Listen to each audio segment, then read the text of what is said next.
Hi hello എല്ലാവർക്കും നമസ്കാരം. നമ്മളിപ്പോൾ നോക്കാൻ പോകുന്ന റീഡിംഗ് നിങ്ങളുടെ വ്യക്തിയുടെ കറന്റ് ഫീലിങ്സ് ആണ്. അപ്പോൾ നമുക്ക് റീഡിങ്ങിലോട്ട് പോവാം. നിങ്ങളുടെ ആളുടെ കറന്റ് ഫീലിങ്സ്.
ഓക്കെ, അതായത് നിങ്ങളുടെ വ്യക്തി നിങ്ങളെക്കുറിച്ച് എന്താണ് ചിന്തിക്കുന്നതെന്ന് ചോദിച്ചാൽ എനിക്ക് തോന്നുന്നു നിങ്ങളുടെ ഇഷ്ടങ്ങളൊക്കെ ആദ്യമൊക്കെ ഈ പുള്ളിയുടെ ഇഷ്ടങ്ങളായിരുന്നു, അല്ലെങ്കിൽ ഈ പുള്ളിക്കാരത്തിയുടെ ഇഷ്ടങ്ങളായിരുന്നു.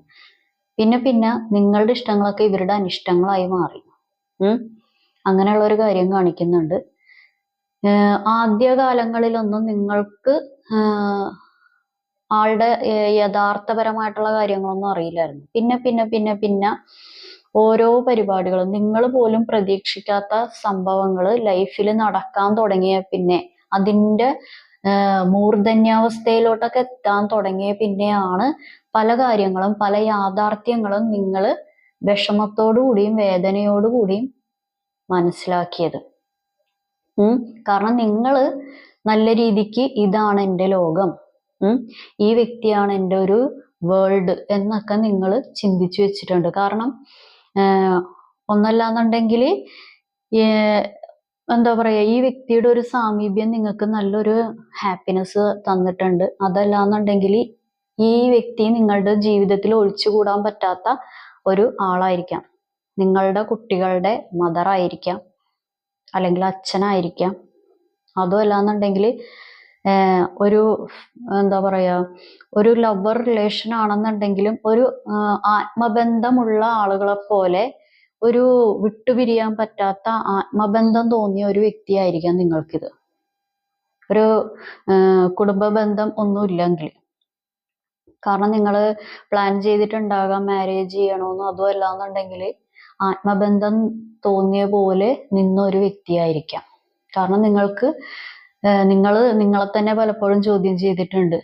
നിങ്ങൾ പല രീതിയിലും നല്ല രീതിയിൽ കഴിവുള്ള ആളുകളായിരിക്കാം, പല രീതിയിൽ പല പ്രവർത്തികൾ ചെയ്യാൻ അറിയാവുന്ന ആളുകളായിരിക്കാം. പക്ഷെ വേറൊരു വ്യക്തികളും ഇത്രത്തോളം നിങ്ങളെ മനസ്സ് വിഷമിപ്പിച്ചിട്ടില്ല, അതിന് നിങ്ങൾ ഇടം കൊടുത്തിട്ടില്ല. ഇങ്ങനെ എന്താ പറയാ, ഈ ആളാണെന്നുണ്ടെങ്കിൽ നല്ല രീതിക്ക് എന്താ പറയാ, നെഞ്ചത്ത് കുത്തുക എന്നൊക്കെ പറയില്ല, ആ രീതിയിലുള്ള പണികളൊക്കെ ഈ വ്യക്തി ചെയ്തിട്ടുണ്ട്. കാരണം നിങ്ങൾക്ക് നല്ല രീതിക്കൊരു എന്താ പറയാ മെന്റൽ ടെൻഷൻ കാര്യങ്ങളൊക്കെ ഉണ്ടാക്കിയിട്ടുണ്ട്. പക്ഷെ ഈ വ്യക്തി വിചാരിക്കുന്നത് നിങ്ങൾ എന്തുകൊണ്ട് ആവശ്യമില്ലാതെ ഇവരെ ചോദ്യം ചെയ്യുന്നു, പല കാര്യങ്ങളും ചോദ്യം ചെയ്തുകൊണ്ടിരിക്കുന്നു, പ്രവർത്തികൾ ചോദ്യം ചെയ്യുന്നു. എന്തുകൊണ്ടാണ് നിങ്ങൾ ഏതു നേരം ഇങ്ങനെ ചോദ്യം ചെയ്യുന്നതിന്റെ അടിസ്ഥാനം? ചിലപ്പോൾ ഈ നിങ്ങളുടെ ആൾ എന്തെങ്കിലുമൊക്കെ കാര്യങ്ങൾ പറയുകയോ പ്രവർത്തിക്കുകയൊക്കെ ചെയ്യുമ്പോൾ നിങ്ങൾക്ക് എന്തെങ്കിലും ഡൗട്ട് വരുമ്പോഴായിരിക്കും ചോദ്യം ചെയ്യുന്നത്. പക്ഷെ ആ ചോദ്യം ചെയ്യലിനെ ആ പ്രവർത്തികളെ ഇയാൾ ഇഷ്ടപ്പെടുന്നില്ല. എന്നെ ചോദ്യം ചെയ്യാനായിട്ട് ആർക്കും അധികാരമില്ല, അല്ലാന്നുണ്ടെങ്കിൽ എന്നെ എന്തിനു ചോദ്യം ചെയ്യുന്നു, അല്ലെങ്കിൽ എന്നെ ചോദ്യം ചെയ്യുന്ന നിങ്ങൾ സംശയമായിട്ടുള്ള ആളുകളാണ്, അങ്ങനെയൊക്കെയുള്ള പരിപാടികൾ, അങ്ങനെയുള്ള കാര്യങ്ങളൊക്കെ ഇതിനകത്ത് കാണിക്കുന്നുണ്ട്. ചോദ്യം ചെയ്യാൻ പാടില്ല. ഇവരെന്ത് പറയുന്നു അത് ഇപ്പൊ നിങ്ങൾക്ക് വിശ്വാസം ഇല്ല എന്നുണ്ടെങ്കിലും നിങ്ങൾ പുറമെ വിശ്വസിക്കുന്നതായിട്ട് അഭിനയിച്ചു കഴിഞ്ഞിട്ടുണ്ടെങ്കിൽ ഇവർക്ക് അത്രയും സന്തോഷമാണ്. കാരണം ഇവര് വിശ്വസിപ്പിക്കുന്ന രീതിയിൽ പല കാര്യങ്ങളും നിങ്ങളോട് പറഞ്ഞിട്ടുണ്ട്. പിന്നെ കുറച്ച് നുണകൾ കാര്യങ്ങളൊക്കെ നിങ്ങളോട് പറഞ്ഞിട്ടുണ്ട്.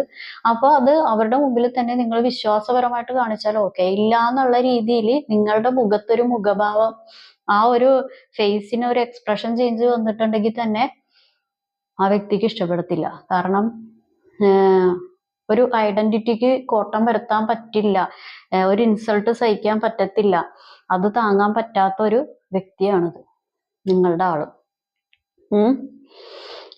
ഒരു നല്ല ഇമേജ് എനിക്ക് ഉണ്ടായിരിക്കണം, നല്ല കാര്യങ്ങളൊക്കെ ആയിരിക്കണം, അങ്ങനെയൊക്കെ ഇവര് ചെയ്യുന്ന കള്ളത്തരം പുറത്ത് പറയരുത്, അല്ലെങ്കിൽ ഇവർ ചെയ്യുന്ന കള്ളത്തരം അത് ചോദ്യം ചെയ്യാൻ പാടില്ല, അങ്ങനെയൊക്കെയുള്ള ഒരു വിചാരമുള്ള ഒരു വ്യക്തിയാണ്. പക്ഷേ നിങ്ങളോ അല്ലെങ്കിൽ നിങ്ങളായിട്ട് ബന്ധപ്പെട്ട ആളുകളോ എന്തെങ്കിലും പരിപാടികളൊക്കെ ചെയ്തു കഴിഞ്ഞിട്ടുണ്ടെങ്കിൽ അതെല്ലാം കീറിമുറിച്ച് പറയുകയും ചെയ്യും. അങ്ങനെയുള്ള ഒരു കാര്യം കാണിക്കുന്നുണ്ട്. പിന്നെ നിങ്ങൾ ഈ ബന്ധത്തിൽ നിന്നും മൂവ് ഓൺ ആയി പോയിട്ടുണ്ടോ? നിങ്ങൾക്ക് വേറെ ഏതെങ്കിലും കാര്യങ്ങൾ ജീവിതത്തിൽ വന്നു കഴിഞ്ഞാൽ നിങ്ങൾ അത് സ്വീകരിക്കുമോ? നിങ്ങളുടെ ഇപ്പോഴത്തെ പരിപാടികളൊക്കെ എന്തൊക്കെയാണ്? ഇത് പൂർണ്ണമായിട്ടും ബ്രേക്കപ്പ് ആയിട്ട് നിൽക്കുന്ന കുറച്ച് ആളുകളുണ്ട്. ഇപ്പൊ അല്ലാത്തവരാണെന്നുണ്ടെങ്കിൽ ബ്രേക്കപ്പ് സിറ്റുവേഷൻ ആണെങ്കിലും ഒരുമിച്ച് ജീവിക്കുന്ന കുറച്ച് ആളുകളും ഉണ്ട്. മാനസികവും അല്ലെങ്കിൽ മെന്റലി ഫിസിക്കലി സെപ്പറേറ്റഡ് ആണ്, പക്ഷെ കൂടെ ഉണ്ടോന്ന് ചോദിച്ചാൽ ഉണ്ട്. കാരണം അകം വേവുന്നത് പുറം അറിയുന്നില്ല എന്നുള്ള പോലെ പുറമെ നിങ്ങൾ ചിലപ്പോൾ ഹസ്ബൻഡ് വൈഫ് ആയിരിക്കാം, അല്ലെന്നുണ്ടെങ്കിൽ നിങ്ങൾ റിലേഷൻഷിപ്പ് കാറ്റഗറിയിലായിരിക്കാം, പക്ഷെ നിങ്ങൾ മാനസികമായിട്ട് രണ്ടുപേരും ഒരു അകൽച്ചയിലാണ്. അത് മറ്റുള്ളവരുടെ കാര്യങ്ങൾ, മറ്റുള്ള വേണ്ടാത്ത എനർജിയുടെ കാര്യങ്ങളൊക്കെ പറഞ്ഞ് ഒരുപാട് മാനസിക അകൽച്ച വന്നു, ഒരുപാട് പ്രശ്നങ്ങൾ ക്രിയേറ്റ് ചെയ്തിട്ടുണ്ട്. അങ്ങനെയുള്ള ഒരു കാര്യങ്ങളൊക്കെ ഇവിടെ കാണിക്കുന്നുണ്ട്.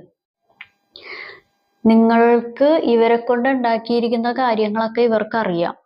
നിങ്ങളുടെ ഉറക്കം നഷ്ടപ്പെടുത്തിയിട്ടുണ്ട്, നിങ്ങൾക്ക് മാനസികമായിട്ടുള്ള ടെൻഷൻ തന്നിട്ടുണ്ട്, അല്ലാന്നുണ്ടെങ്കിൽ സന്തോഷമായിട്ടിരുന്ന നിങ്ങളെ ഒരു വിഷമത്തിലോട്ട് കൊണ്ടുപോയി അതിൻ്റെ അങ്ങേയറ്റം കാണിച്ചിട്ടുണ്ട്. എല്ലാം ഇവർക്കറിയാം, പക്ഷെ അതൊന്നും അംഗീകരിക്കത്തില്ല. അതാണ് അതിൻ്റെ ഒരു പ്രശ്നം.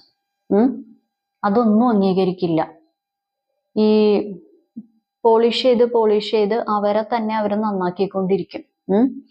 അല്ല, ഇത് എൻ്റെ കയ്യിൽ നിന്ന് തെറ്റുപറ്റിപ്പോയി, ഇനി അത് ആവർത്തിക്കില്ല, അല്ലാന്നുണ്ടെങ്കിൽ ഞാൻ ഇനി അതൊന്നും ചെയ്യാൻ ഉദ്ദേശിക്കുന്നില്ല പോരെ, അങ്ങനെയൊക്കെയുള്ള കാര്യങ്ങളൊക്കെ ഒരു എന്താ പറയാ വാഗ്ദാനങ്ങൾ ചില ആളുകൾ തരുന്നുണ്ട്. ചില ആളുകൾ അങ്ങനെ തരുന്നുണ്ടെങ്കിലും, വാഗ്ദാനങ്ങൾ തരുന്നുണ്ടെങ്കിലും എന്താ പറയാ രാഷ്ട്രീയക്കാരില്ലേ, ചില രാഷ്ട്രീയക്കാരെ നടത്തിത്തരാന്ന് പറയണ പോലെ നടത്തിത്തരും, നിങ്ങളിട്ട് നടത്തും. അങ്ങനെയുള്ള ഒരു പരിപാടിയാണ്. നിങ്ങളിട്ട് അങ്ങോട്ടും ഇങ്ങോട്ടും ആ വാഗ്ദാനങ്ങളുടെ പുറകെ അല്ലെങ്കിൽ ഒരുപാട് പ്രതീക്ഷകളൊക്കെ തന്നിട്ട് അതിന്റെ പുറകെ ഇങ്ങനെ നടത്തും. കാരണം നിങ്ങൾക്ക് അവിടെ ഇല്ല, ഇവിടെ ഇല്ല, എവിടെ ഇല്ല, നിങ്ങൾ അലഞ്ഞു തിരിയേണ്ട ഒരു സിറ്റുവേഷനിലാക്കിയാണ് ഈ ആള് വെച്ചിരിക്കുന്നത്. പക്ഷെ ഈ വ്യക്തി ഒന്നല്ലാന്നുണ്ടെങ്കിൽ നിങ്ങളുടെ വ്യക്തിക്ക് ചില തീരുമാനങ്ങൾ എടുക്കാനായിട്ട് ഒരു വൈഷമ്യമുണ്ട്. ചില തീരുമാനങ്ങൾ കൊണ്ടുവന്ന് അത് പ്രായോഗികമാക്കാൻ ഒരു വൈഷമ്യം കാര്യങ്ങളൊക്കെ ഇവിടെ കാണിക്കുന്നുണ്ട്. കാരണം 2 വഞ്ചിയിലാണ് കാലുകുത്തിയിരിക്കുന്നത്. 2 വഞ്ചിയിൽ കാലുകുത്തി നിന്നാലുള്ള പ്രശ്നം അത് നടുക്കോട്ട് പോകും. ഏതെങ്കിലും ഒരു വഞ്ചിയിൽ കാലുകുത്തിയിട്ടല്ലേ കാര്യമുള്ളൂ. കാരണം തീരുമാനങ്ങൾ എടുക്കുമ്പോൾ അത് സ്വന്തം കുടുംബത്തിന് വേണ്ടിയിട്ടായിരിക്കണം, അല്ലെങ്കിൽ സ്വന്തം ജീവിതത്തിന് വേണ്ടിയിട്ടായിരിക്കണം, എന്നെ സ്നേഹിച്ച വ്യക്തികൾക്കും കൂടി വേണ്ടിയിട്ടായിരിക്കണം അത് പ്രായോഗികമാക്കേണ്ടത് എന്നൊക്കെയാണ് ചിന്തിക്കേണ്ടത്. പക്ഷെ ചില സമയത്ത് അതൊന്നും ചിന്തിക്കുന്നില്ല. ചില സമയത്ത് അതൊന്നും ചിന്തിക്കാതെ ഈ പുറമേ ഉള്ള എന്തൊക്കെയോ ആളുകൾ പറയുന്നത് കേൾക്കുന്നതോ, അല്ലാന്നുണ്ടെങ്കിൽ പുറമേ ഉള്ള ആളുകൾ ഇങ്ങനെ സ്ക്രൂ തിരിച്ചു കൊടുക്കുന്ന പോലെയുള്ള തിരിക്കലോ സംസാരങ്ങൾ കേട്ടോണ്ടിരുന്ന അതിനെ അനുസരിച്ച് ഉള്ള പ്രവർത്തികൾ ചെയ്യുന്നതുമായിട്ടുള്ള പരിപാടികളാണ് ഇവിടെ കാണിക്കുന്നത്. അതാണ് ഇതിൻ്റെ ഒരു ബുദ്ധിമുട്ട്. ഓക്കെ, നമുക്ക് നോക്കാം.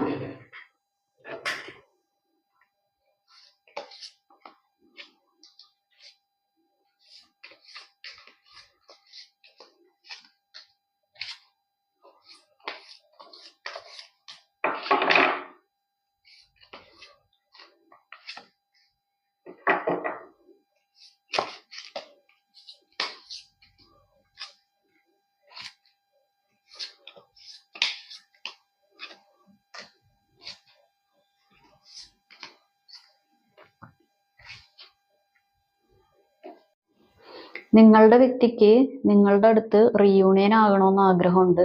നിങ്ങളുടെ അടുത്ത് ഒരു കൂടിക്കാഴ്ച നടത്തണമെന്നുണ്ട്, കാണണമെന്നുണ്ട്, അല്ലെങ്കിൽ സംസാരിക്കണം കാര്യങ്ങളൊക്കെ ഉണ്ട്. ചില സമയത്ത് എൻ്റെ എന്നുള്ള ഒരു ചിന്ത വരുന്നുണ്ട്. എൻ്റെ ആയിരുന്നു അല്ലെങ്കിൽ എൻ്റെ എന്നുള്ള ഒരു ചിന്ത വരുന്നുണ്ട്. അതുമല്ലാന്നുണ്ടെങ്കിൽ അവർ എനിക്ക് വേണ്ടി ഇത്രത്തോളം സ്നേഹിച്ചിട്ടുണ്ടായിരുന്നു എന്ന് ചില സമയങ്ങളിൽ നിങ്ങളുടേതായിട്ടുള്ള ഓർമ്മകളോ അതല്ലാന്നുണ്ടെങ്കിൽ നിങ്ങൾ സ്പെൻഡ് ചെയ്ത നല്ല നിമിഷങ്ങളോ ഒക്കെ മൈൻഡിൽ വരുന്നുണ്ട്. നിങ്ങളായിട്ട് ഇപ്പൊ നിങ്ങൾ തമ്മിൽ അങ്ങോട്ടും ഇങ്ങോട്ടും നല്ല രീതിയിൽ ഒരു നല്ല മൊമെന്റ്സ് ആയിരുന്നപ്പോൾ ഇപ്പോ എന്തെങ്കിലും കോമഡിയൊക്കെ പറഞ്ഞുള്ള ആ ഒരു സംസാരങ്ങളും കാര്യങ്ങളും ഒക്കെ മൈൻഡിലൊക്കെ വരുന്നുണ്ട്. പക്ഷെ ഇതിൻ്റെ ഉള്ള പ്രശ്നം എന്താന്ന് വെച്ച് കഴിഞ്ഞിട്ടുണ്ടെങ്കിൽ, എരുതിയിൽ എണ്ണ ഒഴിച്ചു കൊടുക്കുക എന്ന് പറയുന്നത് പോലെ പുറകിലിരുന്ന് ആവശ്യമില്ലാത്ത കാര്യങ്ങൾ സ്ക്രൂ കയറ്റി കൊടുക്കുന്നുണ്ട്. അല്ലാന്നുണ്ടെങ്കിൽ അവരിങ്ങനെയാണ്, ഇവരിങ്ങനെയാണ്, അതാണ്, ഇതാണ് എന്നുള്ള രീതിയിൽ അവിടെ നിങ്ങൾ ചെന്ന് കഴിഞ്ഞിട്ടുണ്ടെങ്കിൽ നിങ്ങൾക്ക് അങ്ങനെ ഉണ്ടാവും, ഇങ്ങനെ ഉണ്ടാവും, ഇവർ ഇങ്ങനെയൊക്കെ ഉണ്ട്, ഇവരുടെ സ്വഭാവം ഇങ്ങനെയാണ്, അവരുടെ ജീവിതം അങ്ങനെയാണ് എന്നുള്ള രീതിയിൽ നിങ്ങളെപ്പറ്റി ഉള്ളതും ഇല്ലാത്തതും പിന്നെ അവരുടെ കയ്യിൽ നിന്ന് എടുത്തിടണതും ഈ എരിവും പുളിയും കൂട്ടിയുള്ള സംസാരം നല്ല രീതിക്ക് ഈ വ്യക്തിയുടെ പുറകിൽ നിന്നുള്ള ആളുകൾ പറയുന്നുണ്ട്. പക്ഷെ എന്ത് പറയുന്നുണ്ടെങ്കിലും ഒരു വിഷയം എന്ന് പറയുന്നത്, പലരും നമുക്ക് പല കാര്യങ്ങളും പറയും. അത് കേൾക്കണോ വേണ്ടയോ എന്ന് കേൾക്കുന്ന ആളാണ് ചിന്തിക്കേണ്ടത്. അത് നമ്മളുടെ ജീവിതത്തിൽ പ്രായോഗികമാക്കണോ വേണ്ടയോ എന്ന് അത് കേൾക്കുന്ന വ്യക്തിയാണ് ചിന്തിക്കുന്നത്. ഇപ്പോൾ പാരൻസ് ആയിക്കോട്ടെ, ഫ്രണ്ട്സ് ആയിക്കോട്ടെ, ആരും ആയിക്കോട്ടെ, ഏത് റിലേഷൻഷിപ്പ് ആയിട്ടുള്ള ആളുകളാണെന്നുണ്ടെങ്കിലും നമ്മളുടെ ജീവിതത്തിന് എന്തെങ്കിലും ബുദ്ധിമുട്ട് വരുത്തുന്ന അല്ലെങ്കിൽ നമ്മുടെ ഫ്യൂച്ചറിന് എന്തെങ്കിലും ബുദ്ധിമുട്ട് വരുത്തുന്ന ഒരു സംസാരം ആണെന്നുണ്ടെങ്കിൽ അത് പ്രായോഗികമാക്കണോ വേണ്ടയോ എന്ന് തീരുമാനിക്കേണ്ടത് കേൾക്കുന്നവരാണ്.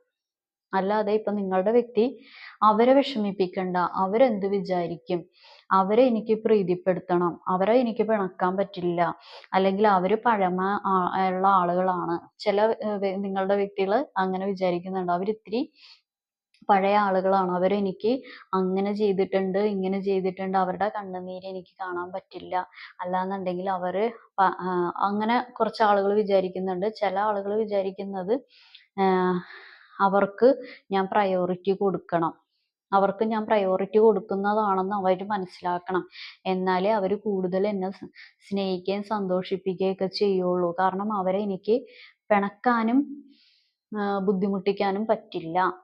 അങ്ങനെയുള്ള ഒരു കാര്യവും കാണിക്കുന്നുണ്ട്. പിന്നെ കുറച്ച് ആളുകൾക്ക് എന്താ പറയാ, ബ്ലാക്ക് മാജിക് എനർജി ചെയ്ത് നിങ്ങളുടെ വ്യക്തിനെ ബന്ധിപ്പിച്ച് നിർത്തിയതായിട്ടും കാണിക്കുന്നുണ്ട് കുറച്ച് ആളുകൾക്ക്.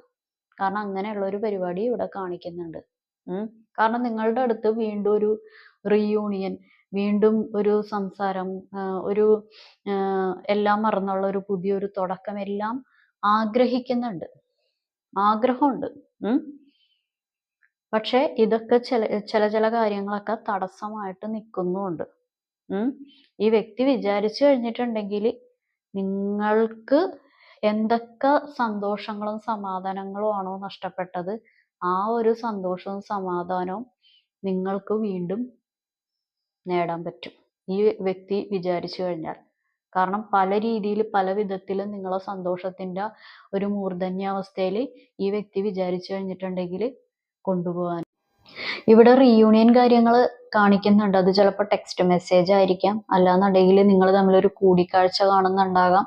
അതും അല്ലാന്നുണ്ടെങ്കിൽ മാനിഫെസ്റ്റേഷൻ ടെക്നിക്സ് ഒക്കെ ഉപയോഗിച്ചോ അല്ല മാനിഫെസ്റ്റേഷൻ ഒക്കെ ചെയ്ത് റീയൂണിയനായിട്ട് അടുപ്പിച്ച് കൊണ്ടുവരുന്ന ആളുകളും ഈ വീഡിയോ വാച്ച് ചെയ്യുന്നുണ്ട്. ഓക്കെ, അപ്പൊ റീയൂണിയൻ ഒക്കെ സംഭവിച്ചു കഴിഞ്ഞിട്ടുണ്ടെങ്കിൽ പഴയ കാര്യങ്ങൾ, അതായത് നിങ്ങൾക്ക് എന്താണോ ബുദ്ധിമുട്ടിലാക്കിയത് ആ പഴയ കാര്യങ്ങൾ വിട്ടേക്കുക. പഴയ കാര്യങ്ങൾ പറഞ്ഞ് വെറുതെ പ്രശ്നങ്ങൾ സൃഷ്ടിക്കാതിരിക്കുക. നിങ്ങളുടെ ഭാഗത്തു നിന്നാണെങ്കിലും അവരുടെ ഭാഗത്തു നിന്നാണെന്നുണ്ടെങ്കിലും ഓരോരുത്തർക്ക് നിർത്തേണ്ട രീതിയിൽ നിർത്തേണ്ട ആ ഒരു സ്ഥാനങ്ങളിൽ തന്നെ നിർത്താനൊന്ന് ശ്രദ്ധിക്കുക. അത് അവരുടെ ഭാഗത്തു നിന്നാണെങ്കിലും നിങ്ങളുടെ ഭാഗത്തു നിന്നാണെങ്കിലും. കാരണം ഇപ്പൊ ഒരാൾ വീട്ടിൽ വന്നു കഴിഞ്ഞാൽ സിറ്റ് ഔട്ടിൽ നിർത്തേണ്ടവരെ സിറ്റ് ഔട്ടിൽ തന്നെ നിർത്തണം. വീടിനകത്തോട്ട് കയറ്റേണ്ടവരെ മാത്രമേ വീടിനകത്തോട്ട് കയറ്റാൻ പാടുള്ളൂ. അതുപോലെ തന്നെയാണ് നമ്മളുടെ ജീവിതത്തിൽ. കാരണം ഇത് ഒരാവശ്യമില്ലാതെ വേറെ ആരൊക്കെയോ വന്ന് നിങ്ങളുടെ ജീവിതത്തിൽ നല്ല രീതിക്ക് ഇങ്ങനെ പെരുമാറി ബുദ്ധിമുട്ടിച്ചിട്ടൊക്കെ പോയിട്ടുണ്ട്. അതുകൊണ്ടാണ് ഞാനൊരു കാര്യം പറഞ്ഞത്. ഓക്കെ, അപ്പൊ അതൊന്ന് ശ്രദ്ധിക്കണം. കാരണം മറ്റുള്ളവർക്ക് നമ്മളുടെ ജീവിതം എടുത്ത് പന്താടാനായിട്ട് കൊടുക്കാതിരിക്കുക.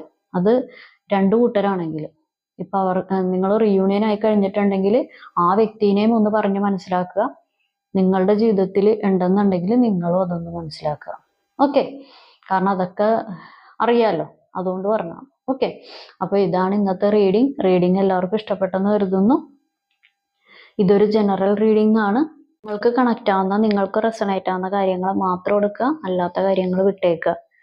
ഞാൻ പറയുന്ന ഒരു കാര്യങ്ങൾ നിങ്ങൾക്ക് റെസണേറ്റ് ആയില്ല, ഒന്നും കണക്റ്റ് ആയില്ലെങ്കിൽ ഇത് നിങ്ങളുടെ വീഡിയോ അല്ല. അപ്പൊ എല്ലാവർക്കും നല്ലൊരു ദിവസം ആശംസിക്കുന്നു. Have A good day. Thank you.